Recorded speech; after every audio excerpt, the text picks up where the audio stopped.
දන්නවද? අවුරුදු දෙකකට පස්සේ මම්මගේ අම්මගේ තාත්තගේ අල්මාරිය පොඩ්ඩක් කරලා බැලුවා. ඒ අල්මාරිය ඇතුලේ තිබුණේ තාත්තා නම් මෙන්න මේ වගේ අමරදේව මාස්ටර්ගේ, නන්දා මාලනී මහත්මියගේ කැසට් CDs ගොඩාක් එකතු කරලා තිබ්බා. ඒ අතරේ අම්මා හරි පරිස්සමට අපේ පුංචි කාලේ ලස්සන මතකයන් මේ විදිහට එකතු කරලා තිබ්බා. මගේ අම්මයි තාත්තයි දෙන්නම දැන් ජීවිතුන් අතර නැහැ. තියෙන්නේ අපිට තිබුණු ලස්සන සුන්දර මතක විතරයි. හැබැයි මට වෙලාවක හිතුණා අපේ අම්මලා තාත්තලා වයසට යන එක අපිට වළක්වන්න බැරි වුණත් නිරෝගීව වයසට යවන්න පුළුවන් නම්, එහෙම නැත්නම් ඒගොල්ලන්ව සුවපත්ව වියපත් වෙන්න පුළුවන් නම් කොච්චර හොඳයිද කියලානේ. ඔයගොල්ලෝ දන්නවද මට මේ ළඟදී දැනගන්න ලැබිච්ච කාරණාවක්?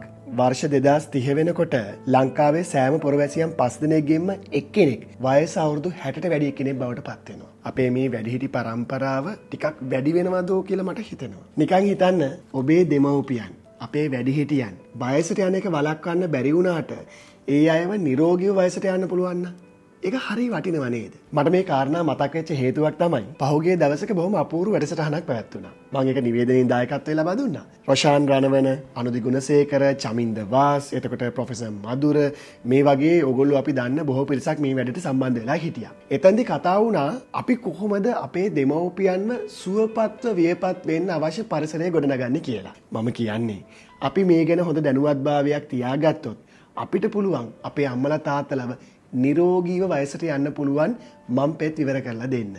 ක්‍රියාශීලී බව, ප්‍රතිශක්තිය, මතක ශක්තිය හොඳින් පවත්වාගෙන යාම වෙනුවෙන් ෂෂ්ඨජන් සුවපත් මව්පිය පරපුරක් කියන මේ සංකල්පය තුළින් අපේ වැඩිහිටි පරම්පරාවේ නිරෝගී බව වෙනුවෙන් ඊටාම වැදගත් සංකල්පයක් සමාජගත වෙන බව මට නම් හොඳටම විශ්වාසයි.